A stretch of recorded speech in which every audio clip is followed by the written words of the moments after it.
சங்கை மிக்கவர்களே, சய்யிதுனா ரசூலுல்லாஹி ஸல்லல்லாஹு அலைஹி வஸல்லம் அறிவுரையாக சொன்ன அந்த செய்திகளை பகிர்கிறார் அபூ தர் அல் கிஃபாரி. அதில் இன்றைய பகுதி, எனக்கு ரசூல் இப்படிதான் கட்டளையிட்டார்கள், அமரணி அன் நகூலல் ஹக், நான் சத்தியத்தை தான் சொல்ல வேண்டும். எங்க சொன்னாலும் சத்தியத்தை சொல்லணும், உண்மையை சொல்லணும். உண்மை சொல்றதுங்கிறது அவ்வளவு எளிதா? நபி அவங்க அதையும் சேர்த்தே சொல்லிட்டாங்க. உண்மையை பேசுவதும் சத்தியத்தை சொல்வதும் அவ்வளவு எளிதானதா? வீட்டில் கூட உண்மையை சொல்ல முடியல இன்னைக்கு நிறைய பேரால. வீட்டில் பயந்து பயந்து பேசுறார். எங்கே போய் வெளி உலகத்திலே உண்மையை சொல்ல முடிகிறது? நீ சத்தியத்தை சொல், உண்மையை சொல் என்று சொன்ன எம்பெருமான், ஒயின்கான முர்ரா, அது கொஞ்சம் கசப்பாகத்தான் இருக்கும் என்றும் சேர்த்துட்டாங்க. அது சொன்னால் கசப்பு தான். நல்ல நெருங்கி இருக்கிறவங்க கூட கொஞ்சம் விலகுவாங்க. இப்படி சொல்லிட்டாரே, நெருக்கமானவர்களும் விலகுவார்கள். கசப்பு தன்மை, கசப்புங்கிறதுக்காக விட முடியுமா? பிள்ளைக்கு மருந்து கொடுக்கணும், குழந்தை அந்த மருந்தை சாப்பிடாது, கசக்கும், அது கொமட்டும், அப்படியே துப்பும். நாம் அப்படி இல்லை, மூக்க அமுக்கி பிடிச்சிக்கிட்டு வாயில கொடுத்து அதை விழுங்க வைக்கிறோம். ஏன்? அதுதான் சோகம். மருந்து கசப்பா இருக்குதுங்கிறதுனால குழந்தை வாயிலிருந்து துப்புது. ஆனால் அந்த குழந்தைய மூக்க பிடிச்சி அமுக்கி வாயில வச்சு சங்கில போட்டு முழுங்க வைக்கிறோம். நமக்கு தெரியுது கஷ்டம்தான், அது போனா தானே சுகம். பாவக்காய் இருக்குத சாப்பிட கசப்பாக தான் இருக்கும், ஆனால் அது சுகரை கண்ட்ரோல் பண்ணுது. அந்த கசப்பையும் நம்ம சாப்பிட்றோம். இன்றைக்கு கசப்புங்கிறதுனால விட்டா அதனால பாதிப்பு தான். கண்மணி ரசூல் ஸல்லல்லாஹு அலைஹி வஸல்லம் சத்தியத்தை சொல்லு, உண்மையை பேசுறதுக்கு என்ன யோசனை? அதை பேசுங்கள், அது கசப்பாக இருந்தாலும் உண்மையை மட்டும் விட்டு விடாதே என்றார்கள் உத்தம நபிகள் ஸல்லல்லாஹு அலைஹி வஸல்லம். வாழ்க்கையில் உண்மைங்கிறதுக்கு ரசூல் சொன்ன ஒரு அழகான வழி, உன்னை நேர்வழியிலேயே அது வச்சிருக்கும்னாங்க. அல்லாஹ் எல்லாருக்கும் தௌஃபீக் செய்வானா. அஸ்ஸிதுக்கு யுஞ்சி, உண்மை பேசு, அது உன்னை வழிகாட்டும், உன்னை ஈடேற்றமாக்கும். நீ ஜெயிக்கணுமா, வெற்றி வாகை சூடணுமா, உண்மை பேசு. உண்மைக்கென்று ஒரு பவர், அது ஈடேற்றம் கொடுக்கிற சக்தி உண்டு. ஒல்குது யஹ்லிக் காத்தமுன் நபின்னு சொன்னாங்க. பொய்ங்கிறது இப்போ நீ பிழைச்சிக்கிடலாம், இப்போ ஒரு மாதிரியா தப்பிடலாம், ஆனால் அது அழிவைத்தான் தரும். பொய் சொல்லி பிரச்சனையிலேருந்து வெளியில் வந்துடலாம், ஆனால் பெர்மனண்டா வர முடியுமா? நிரந்தர தீர்வாது, அது அழிவை தரும். அகிலத்தை வார்த்தெடுத்த வள்ளல் நபிகள் சர்க்காரை ஆலம் ஸல்லல்லாஹு அலைஹி வஸல்லம், அவர்களின் ஒவ்வொரு சொற்களிலும் ஆழம். அதை எடுத்தவர்கள் வெற்றியாளர்கள். இங்கே நான் எல்லோருக்குமாக ஞாபகப்படுத்துவது, பெரும்பாலும் நம்ம பேசி பழகணும். எல்லா இடத்திலையுமே உண்மையை சொல்லி பழகிட்டோம்னா அதுதான் பெரிய மகத்தான வாழ்க்கை. அந்த பழக்கம் நம்மள்கிட்ட வரணும். அது நிறைய நேரங்களில் சூழ்நிலைக்கு மாறுகிறோம், சந்தர்ப்பங்களுக்கு மாறுகிறோம். எதுக்கு நமக்கு இதில் போய் விவகாரங்கன்னா பேசாட்டுக்கு போயிடணுமே தவிர அதுக்காக பொய் சொல்றதா? பொய்ங்கிறது ஆரோக்கியம் அல்ல. வெம்பர்படியில் ஹுத்பாவில் நிற்கிறார் மாமன்னர் ஹஜ்ஜாஜ் இப்னு யூசுப். அவர் கொஞ்சம் கடுமையான ஆளு தான், ஒரு கடுமையான ஆளு. அவர் ஹுத்பாவில் நின்னார். அன்றைக்கான அவருடைய பிரசங்கம் கொஞ்சம் நீளுது. ஜும்மாவுடைய பிரசங்கம்லாம் அளவு தான், ஹவர் பேசலாம், ஒரு 10 நிமிஷம் முன்ன பின் ஆக்கலாம். அவர் பேசிக்கிட்டே இருக்கார். கிட்டத்தட்ட மெம்பர் படியிலிருந்து கீழே இறங்க மாட்டார் போல தெரியுது. 4 பேர் போய் தான் இழக்கணும். அவர் இறங்கல, பேசிக்கிட்டே இருக்கிறார். அவர் ராஜா, நாட்டினுடைய ஆளுமையில் இருக்கிறார். யாரு பேசுறது அவரை எதிர்த்து? ஆனா மெம்பர் இடம் கொடுக்குது, டைம் இல்லை. இன்னும் 1 மணி நேரம் 1/4 மணி நேரம் நின்று அசர் வந்துடும். அந்த ஜும்மா முடிக்கணும். அசர் நேரத்துக்கு முந்தி ஜும்மா முடிக்கணும் இல்ல? அப்போ ஒருவர் என்ன பண்ணாரு, இடையில எழுந்திருச்சு, நேரம் உங்களுக்காக காத்திருக்காது என்றார். அவர் சொன்ன வார்த்தை அவ்வளவுதான், நேரம் உங்களுக்காக காத்திருக்காது. நீங்க பேசலாம், நேரம் காத்திருக்குமா? நேரம் ஓடி போயிடும், அசர் வந்துடும். அப்ப நேரம் உங்களுக்காக காத்திருக்காது. நாங்க வேணா காத்திருக்கலாம், மன்னர் பேசுறீங்க அப்படின்னு கேட்டுக்கிட்டு இருக்கலாம். அதே சமயம் நேரம் உங்களுக்காக காத்திருக்காது. நேரம் முடிஞ்சிட்டுன்னா வக்தக்கல்லாவா போயிடும் அப்படின்ட்டு கொஞ்சம் வேகமா சொன்னார். சொன்ன உடனே அங்கே சுற்றி இருந்த பூரா அதிகாரிகள், அரசு ஊழியர்கள் அவரை தூக்கிட்டாங்க. ஆளை கொண்டு போயிட்டாங்க. அவ்வளோதான், எங்கே போனாருன்னு தெரியலை. அதை சுற்றி இராணுவம் இருக்கும் இல்லையா, நாட்டினுடைய ஜனாதிபதி, அவங்கள சுற்றி இராணுவம் இருக்கும். அவர் மன்னரை ஏற்று பேசணுன்னு ஆளை தூக்கிட்டு போயிட்டாங்கன்னா இங்கே ஜெயிலில் போட்டுற சிறைக்கு கொண்டு போயிட்டாங்க. எந்த சிறைன்னு தெரியலை. அவங்க குடும்பத்துக்கு செய்தி போகுது. குடும்பத்துக்காரங்கெல்லாம் கேள்விப்பட்டு விசாரித்து அவர் இருக்கிற இடத்துக்கு போயிட்டாங்க. ஏம்பா இப்படி போய் பேசலாமா? அரசரை ஏற்று மன்னரை ஏற்று நீ வாட்டில் ஜும்மாவில் பேசி இந்த மாதிரி வந்துட்டியே, இது வழியே இல்லை, நீ வெளியில் வரணும். ஒரே ஒரு விஷயந்தான் இருக்குது, நாங்கள் அவர்கிட்ட போய் சொல்கிறோம், நீ ஓகே பண்ணணும். என்ன சொல்ல போறீங்க? என்ன, எங்கள் குடும்பத்துக்காரர் தான் அந்த ஆள் கொஞ்சம் லூஸுன்னு சொல்கிறோம். அந்த ஆள் கொஞ்சம் லூஸு, அப்போ தான் இடையில அந்த மாதிரி பேசிடுவார், அவர் கொஞ்சம் லூஸு, பைத்தியம் அப்படின்னு நாங்கள் சொல்கிறோம். நீ அவர் கூப்பிட்டு கேட்டால் ஆமான்னு சொல்லிட்டேன்னா உன்னை விடுதலை பண்ணிடுவாங்கன்னார். அவர் பைத்தியம் சொல்கிறோம், நீ ஆமான்னு சொல்லி விடுதலை ஆகிடுவேன். அவர் சொன்னாராம், அல்லாஹ் பாதுகாக்கட்டும், அல்லாஹ் என்ன பைத்தியம் இல்லாமல் வாழ வச்ச ஒரு மனுஷனை போய் பைத்தியமாக்கி நானும் உண்மையை சொல்கிறீங்களே, பைத்தியம்னு ஒத்துக்க சொல்றீங்களே. ஆஃபானி மினல் ஜுனூன், அல்லாஹ் பைத்தியம் என்ற கொடுமை நோயில் இருந்து என்ன பாதுகாத்து இருக்கிறான். அதெல்லாம் சொல்ல மாட்டேன்ட்டார், அது நான் சொல்ல மாட்டேன்ட்டார். குடும்பத்துக்காரங்க எவ்வளவோ சரி பண்ணிட்டு அவரை பேச விடலை. நீ விசாட்டுக்கிறிப்பா, சில பேர் சொல்லுவாங்களே விசாட்டுக்கிறியோட சூழ்நிலை தெரியாது. சில பேர் இந்த பெரிய மனுஷங்களாக இருந்து பஞ்சாயத்து பண்ணுறது, நீ விசாட்டுக்கிறி, அதெல்லாம் பேச விட்டா தானே, பேசவே விடல. அப்படி ஆளை அமுக்கி விட்டுட்டு நீ பெசாட்டுக்கு இருக்கணும். நாங்கள் போய் பேசுகிறோம். நேரம் அரசட்டை வந்தாங்க, விஷயம் தெரியுமா, அரசட்டை அனுமதி வாங்கி மாதிரி எழுந்திரிச்சு பேசினார். பாவம் ஒரு பைத்தியக்காரரு. அப்படியான்னார் மன்னர். அப்படியா, சரி ஒன்றும் பிரச்சனை இல்லை, அதிகாரிக்கு அவரை கூட்டுவாங்க, அவர் வந்து பைத்தியம் சொன்னால் விட்டுறேன்ட்டார். அவர் எப்படி ஆளு, மன்னர் எப்படி ஆளு, அவரை கூப்பிட்டுவாப்பா, அவர் வந்து பைத்தியம் சொல்லிட்டு விட்டுறேன்னார். போய் அரசாங்கத்தில் போய் தூக்கிட்டு வந்துட்டாங்க. அரசர்கிட்ட கொண்டு வந்தாங்க. என்னப்பா எழுந்திரிச்சு பேசி, நீ உனக்கு நான் லூஸா அப்படின்னு கேட்டாங்க. தெளிவாக இருக்கேன், தெளிவாக இருக்கேன், நீங்கள் பேசுனது தப்பு, இப்பமும் பெருசா தெளிவா இருக்கிறேன், நீங்கள் பேசியது தவறு, அனுமதி இல்லை, எப்படி பேசுனீங்க அப்படின்னு பார்த்தா கூட 2 வருஷம் உள்ள போட வேண்டியதுதான், சரிப்பட்டு வர மாட்டார் அப்படின்லாம் முடிவு எடுக்கணும். மன்னர் சொன்னார், விடுதலை செய், விடுதலை செய். ஏன், பைத்தியம் என்று அவர் குடும்பத்தார்கள் சொல்லி அழைத்து வந்த போதிலும் எனக்கு பைத்தியம் இல்லை என்று உண்மை சொன்னார் இல்லையா. அஸ்ஸிதுகு யுஞ்சி, உண்மை காப்பாற்றும் என்று நபி சொன்னாங்க. அந்த உண்மை இவரை வாழ வைத்தது என்றார். அரசர்கிட்ட போய் நம்ம சொன்னா என்ன ஆகும்னா இல்லை, அவர் உண்மையை சொல்லிட்டாரு, அதுக்கு ஒரு வாழ்வு கிடைத்தது. எம்பெருமானார் ஸல்லல்லாஹு அலைஹி வஸல்லம் கற்றுக் கொடுக்கிற ஒரு வாழ்க்கை. இதில் ரொம்ப கவனம். நம்ம அங்கே போய் நாட்டில் போய் வீட்டில் போயெல்லாம் பேச போகிறது இல்லை. குடும்பத்திலிருந்து துவக்குங்க. எங்கே பேசினாலும் அழகாக பேசுங்க, உண்மையை பேசுங்க. உண்மை பேசி பேசி நாக்க பழக்கப்படுத்திடும்.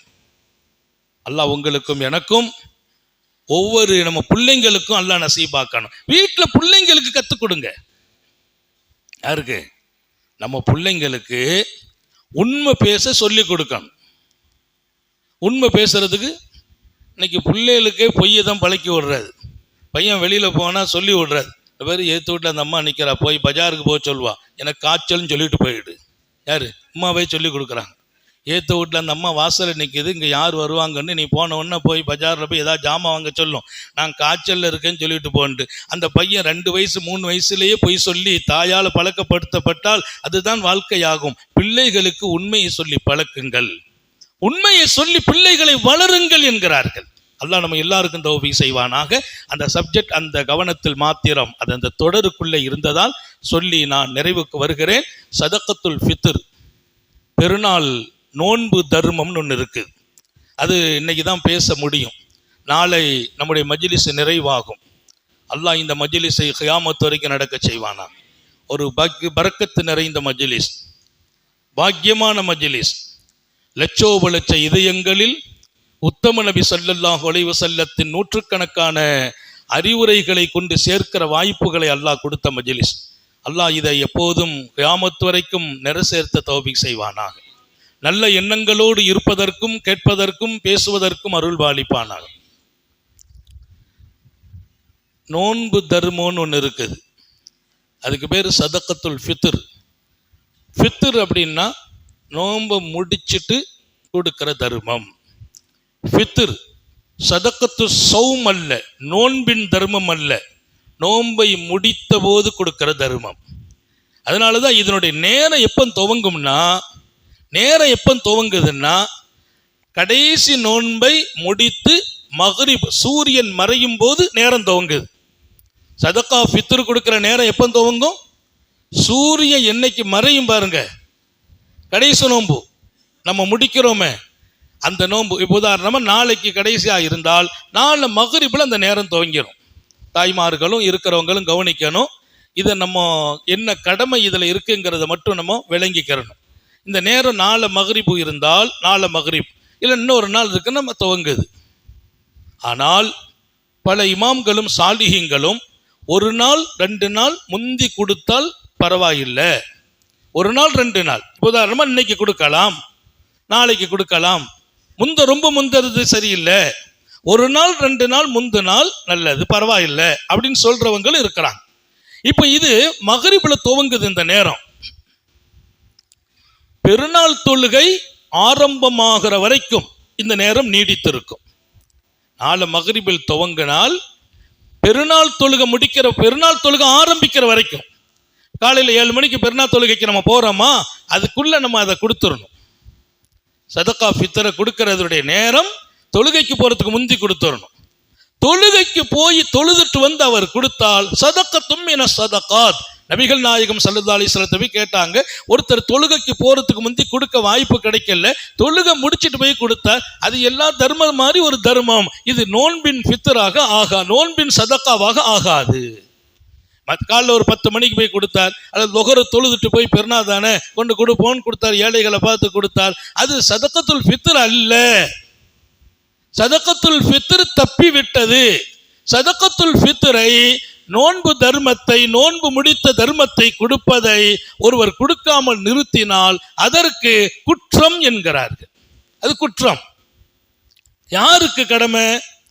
யாருக்கெல்லாம் சக்காத்து கடமையோ அவங்களுக்கு கடமைலாம் இல்லை. இது யார் பெருநாள் அன்னைக்கு சாப்பிட்றதுக்கு அவ வீட்டில் சாப்பாடு இருக்கு, அதுக்கு பணம் இருக்கு, அவ மனைவி மக்களுக்கான பணங்கள்லாம் இருக்கு, அவ்வளோதான்.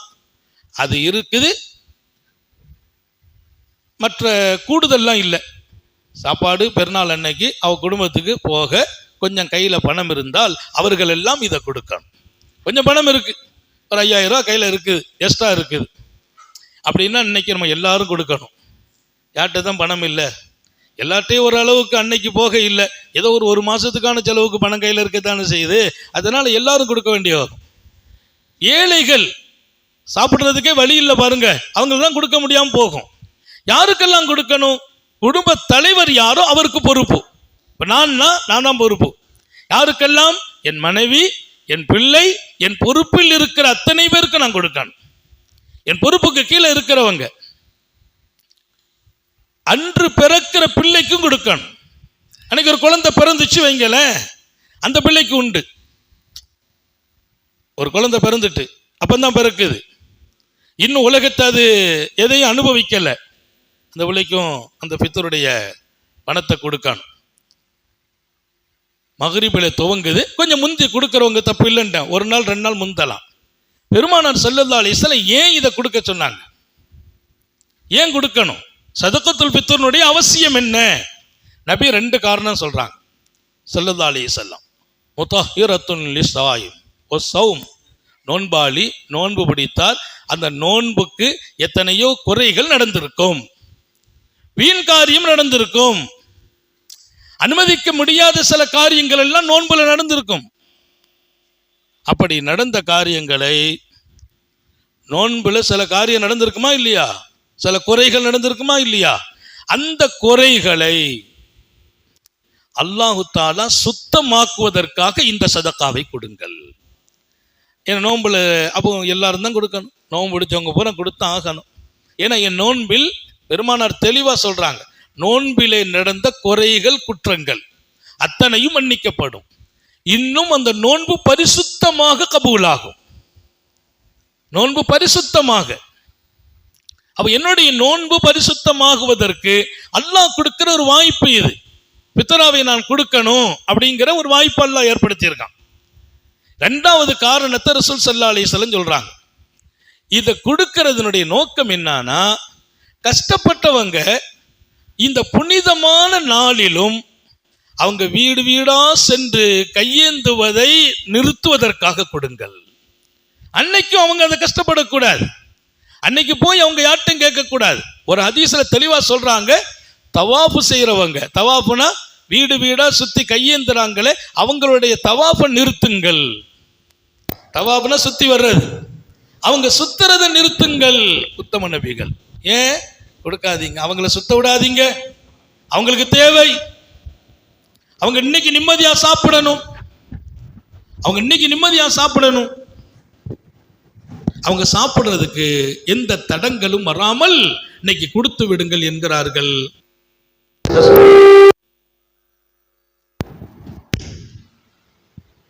கண்மணி ரசூலுல்லாஹ் இன்னைக்கு கொடுத்துருங்க. ஏன்? அவங்க கஷ்டப்படக்கூடாது, யார்கிட்டையும் போய் அவங்க என்ன செய்யக்கூடாது, கேட்கக்கூடாது. இன்னைக்கு அப்படி பார்க்க முடியல, எல்லாமே இருந்தாலும் வந்து கேட்டுக்கிட்டு தான் இருக்கிறாங்க. பெருநாள் அன்னைக்கு தான் இந்த சதக்கா வாங்குற கூட்டம் பெரிய கூட்டமாக இருக்குது வீட்டு வாசல்ல பெருநாள் அன்னைக்கு. ஆனாலும் யாருக்கெல்லாம் கொடுக்கணும், நம்ம குடும்பத்திலேயே கஷ்டப்படுறவங்களுக்கு கொண்டு கொடுத்துருங்கன்னாங்க ஸல்லல்லாஹு அலைஹி வஸல்லம். குடும்பத்தில் கஷ்டப்படுறாங்களா இல்லையா? வறுமையில் இருக்கிறாங்க, நம்ம குடும்பம் இருக்குது, நம்ம வாப்பா வழி உம்மா வழியில சில பேர் சிரமப்படுறாங்க, அவங்களுக்கு கொஞ்சம் காசு பணம் எல்லாம் கம்மி, அவங்களுக்கு கொண்டு அந்த சாப்பாடு அரிசியை கொடுத்துருங்க. எதை கொடுக்கணும்னா அந்த ஊர்ல எதை சாப்பிடுவாங்களோ அதை கொடுக்கணும். சஹாபாக்கள் பேரிச்சம்பழத்தை கொடுப்பாங்க, கோதுமையை கொடுப்பாங்க. பெருமானார் ஸல்லல்லாஹு அலைஹி வஸல்லம் சொன்னாங்க, கோதுமை கொடுங்கள், பேரிச்சம்பழம் கொடுங்க. ஏன்னா அரபு நாட்டில் பேரிச்சம்பழம் உணவாக சாப்பிடுவாங்க, கோதுமைகளில் அவங்க உணவுகளை தயார் பண்ணாங்க, அதனால் அதை கொடுக்க சொன்னாங்க. நம்ம பகுதிகளில் அரிசி சாப்பிட்றாங்களா, அரிசியை கொடுங்க, கோதுமை சாப்பிட்டா கோதுமையை கொடுங்க. இங்கேயும் கனிவர்க்கங்களை தான் அவங்க சாப்பிட்ற பழக்கம் இருக்கா, கனிவர்க்கங்களை வாங்கி கொடுங்க. பழக்கமாக ரெகுலர் சாப்பாடு எது அதை கொடுக்கணும். எவ்வளவு கொடுக்கணும்? 4 கை நிறைய கொடுக்கணும் ஒரு ஆளுக்கு, அவ்வளோதான். 4 கை அரிசியாக இருந்தால் 4 கை, அதுக்கு ஒரு அளவு போட்டிருக்கிறாங்க, இத்தனை கிலோ அப்படின்லாம் ஒரு கணக்கு கொடுக்காங்க. நம்ம அரிசியை அளந்து கொடுத்துட்றோம், 4 கை ஒரு ஆளு கணக்கு. எல்லாருக்கும் குடும்பத்தில் 10 பேரா வைத்தனாங்க 20, அப்படி அள்ளி போட்டு கையில் கொடுத்துட்றோம், உரியவங்கள்ட்ட கொண்டு சேர்த்துடுறோம். 1 2 பேர் 3 பேர் குடும்பத்தில் இருக்காங்களா, அவங்க கையில் கொண்டு கொடுக்கலாமான்னா கொடுத்துடலாம். காசா கொடுக்கலாமா? காசா கொடுக்கலாமா? அதுக்கு அரிசியாக கொடுக்காம உணவாக கொடுக்காம. அது இமாம் ஷாஃபி, இமாம் மாலிக், இமாம் அஹ்மத் இப்னு ஹம்பல் போன்ற 3 மதுஹபுகள்லையும் உணவாக தான் கொடுக்கணும், அரிசி தான் கொடுக்கணும், பேரிச்சம்பழத்தை கொடுக்கலாம்.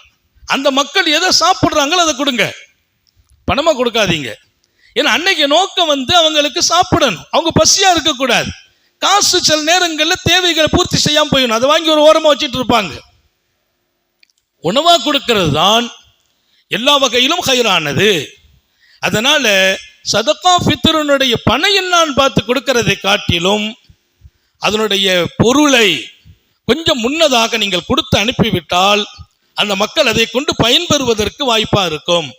இமாமுல் ஆலம் அபூ ஹனீஃபா கூஃபி ரஹ்மத்துல்லாஹி அலைஹி அவங்க சொல்லுவாங்க, இல்ல காசா மாத்தி கொடுக்கறதும் கூடும். ஏன்னா சில பேருக்கு அந்த பணத்தை வச்சு அன்னைக்கு ஏதாவது பொருளை வாங்கி சாப்பிடுறதுக்கு வாய்ப்பு இருக்குது, அதனால விலையை கொடுக்கலாம் என்ற ஒரு கருத்தை கண்மணி இமாம் அபூ ஹனீஃபா ரஹ்மத்துல்லாஹி அலைஹி ஹனஃபி மதுஹபில் காசு கொடுக்கிறது ஒன்றும் தவறில்லை, கொடுக்கலாம் என்ற ஒரு மதிப்பையும் இமாம் அபூ ஹனீஃபா ரஹ்மத்துல்லாஹி வழங்கியிருக்காங்க. இதுவெல்லாம் நம்முடைய சதகா ஃபித்ருனுடைய அடிப்படை. இது ஒரு இபாதத், இது ஒரு வணக்கம், நம்முடைய நோன்பினுடைய பரிசுத்தத்துக்காக தரப்பட்ட வணக்கம். 3வது ஒரு காரணத்தை எல்லாருமே சேர்ந்து எழுதுறாங்க.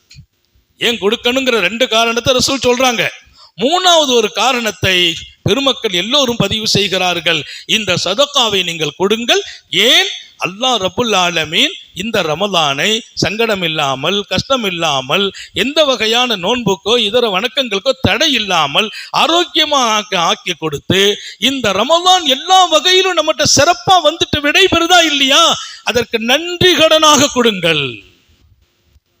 அல்லாஹ் இந்த ரமலானை நமக்கு கண்ணியமாக்கி தந்தான், சுகத்தோடு அடைய வைத்தான். எத்தனை பேர் நோன்பு பிடிக்க முடியாம போயிட்டு, எத்தனை பேர் நோன்பு துவக்கினாங்க, 10 நோன்பு மிஸ் ஆயிட்டுங்கிறாங்க, 4 மிஸ் ஆயிட்டுங்கிறாங்க, 2 கிடைக்கலங்கிறாங்க. அல்லாஹ் 1 கூட மிஸ் ஆகாம எல்லா நோன்பையும் லேசாக பிடிக்க ஆரோக்கியத்தோடு எந்த வகையான சோர்வு இல்லாமல் நசீபாக்கினானே, அதற்கு நன்றி. நன்றியாக நீங்கள் செய்தால் அடுத்தடுத்து அந்த வாய்ப்பு கிடைச்சிக்கிட்டே இருக்கும். அதனால சதக்கத்துல் ஃபித்ர் ரொம்ப முக்கியத்துவம் வாய்ந்தது. அது யாரோ கொடுக்கணும் என்று இருந்து விடாதீர்கள், ஒவ்வொருவர்களின் மீதும் கடமை. நம்ம பிள்ளைங்க நம்ம பொறுப்புல இருந்தாங்கன்னா நம்ம கொடுக்கணும். பெண் மக்கள் நிக்காக ஆகி போயிட்டாங்க, அவங்களுக்கு அங்க நிறைவேற்றணும். அங்க நிறைவேற்றுறதுல சில குறைகள் இருக்கு, முடியல அப்படின்னா நாமளே நிறைவேற்ற வேண்டியதுதான். அங்க நிறைவேற்றணும், அங்க நிறைவேற்ற முடியாம போது நம்ம நிறைவேற்றிட்டா அந்த பிள்ளைங்களுக்கும் ஒரு பெரிய பாக்கியமாகிவிடும். கண்மணி ரசூலுல்லாஹி ஸல்லல்லாஹு அலைஹி வஸல்லம் நோன்பினுடைய அழகை சொன்னது மாதிரி நோன்பு முடிக்கிற போது அது கரையில்லாமலும் குறையில்லாமலும் அல்லாஹ்வுடைய தர்பாரில் போய் சேரணும். நீங்க ஈதுக்கு வர்ற போது ஏழை எளிய ஜனங்களின் துஆவை வாங்கிட்டு வாங்க. ஏன்னா அவங்களுக்கு கொண்டு போய் நீங்க அரிசியை கொடுத்துட்டீங்க, அவங்க துஆ செய்வாங்க. ஸ்ரீதேவி நீ இருக்கிறதுனால எங்க பெருநாள் உஜிபனம் லேசா கழியுது, அந்த துஆவோட பெருநாள் தொழுகைக்கு வாங்க. ஏழை எளிய மக்களுடைய துவா அது அல்லாஹ் இடத்துல அங்கீகரிக்கப்படுகிறது. அப்படி ஒரு நசீபும் நாம் கொடுக்குகிற சதக்கத்துல் ஃபித்ரிலே இருக்கிறது.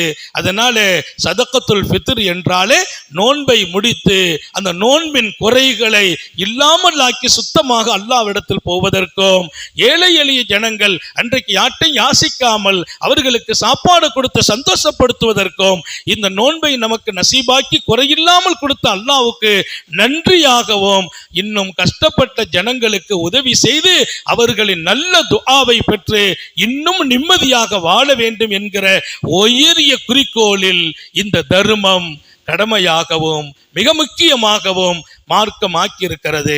எல்லாம் அல்ல அல்லாஹ் அதையும் நாம் சரியாக நிறைவேற்ற தௌஃபீக் செய்வானாக. இன்னைக்கு தயார் ஆயிடலாம், இன்னைக்கு கொடுக்கலாம், நாளை கொடுக்கலாம். நேரம் வருவது நாளை மக்ரிப், பெருநாள் நோன்புனுடைய நிறைவு நாள் மக்ரிப். பெருநாளைக்கு முந்தி முடிச்சிடணும். நான் கொண்டு போனேன், அந்த வீட்டில் ஆள் இல்லை, அதெல்லாம் இருக்கக்கூடாது. அங்கே இல்லைன்னா எங்கேயாவது கொடுத்து முடிச்சுட்டு வந்துடணும், அல்லது வீட்டு வாசலில் வச்சுட்டு வந்துடணும். ஏன்னா நம்ம பொறுப்பை விட்டு அங்கே முடிச்சிடணும். ஏன் வைக்கிறோம், அவங்ககிட்ட சொல்லிடணும், உங்கள் வீட்டு வாசலில் வச்சிருக்கோமா. நம்ம பெருநாளைக்கு முந்தி அங்கே போய் சேரணும் என்று உத்தம நபி ஸல்லல்லாஹு அலைஹி வஸல்லம் சொல்லி இருக்கிறார்கள். அதில் ஒரு தனி கவனம் சமூகம் எடுக்க வேண்டும். ஏழை எளிய மக்கள் நிம்மதியா வாழ்கிற ஒரு வாய்ப்பையும் இதன் வழியே அல்லாஹ் கொடுத்து கொண்டிருக்கிறான். அல்ஹம்துலில்லாஹ், ரப்புல் ஆலமீனின் பேர் அருளால் தொடர்ந்து இங்கே இந்த வருடம் புனிதமான இந்த மஜ்லிஸ் அவனுடைய உதவியை கொண்டு நடந்தது. இல்லைன்னா நம்ம நடத்த முடியாது. அல்லாஹ்வுடைய பேர் உதவியும் பெரும் கருணையும் இல்லை என்றால் ஒண்ணுமே செய்ய முடியாது. அல்லாஹ் தன் உதவியால் கருணையால் இப்படி ஒரு மஜ்லிஸை நடத்த வைத்தான். உங்களுக்கும் அல்லாஹ் உதவி செய்தான். ஒரு பெரிய அளவில் தினமும் வேலைகள் நேரங்களை ஒதுக்கி இங்கே வந்திருக்கீங்க. இன்ஷா அல்லாஹ் நாளை நம்முடைய துவா மஜ்லிஸ், நாளை துவா எல்லாரும் வரணும். பெண்களுக்கும் அழைப்பு இருக்கிறது, சிறுவர்கள் எல்லாத்தையும் நீங்கள் அழைச்சி கரெக்டாக இதே டைம் தான், ஒரு கொஞ்ச நேரம் நாளைக்கு சொல்ல வேண்டிய முக்கியமான செய்திகளை கொஞ்ச நேரம் சொல்லுவோம், சொல்லிட்டு துவாவை ஆரம்பிச்சிருவோம். அந்த துவா இன்ஷா அல்லாஹ் நாட்டுக்கும் நாட்டு மக்களுக்கும் நமக்கும் எல்லா மக்களுக்கும் நலனுக்காக இன்னும் அடுத்தடுத்த காலங்களில் சந்தோஷமாக வாழ்வதற்கு.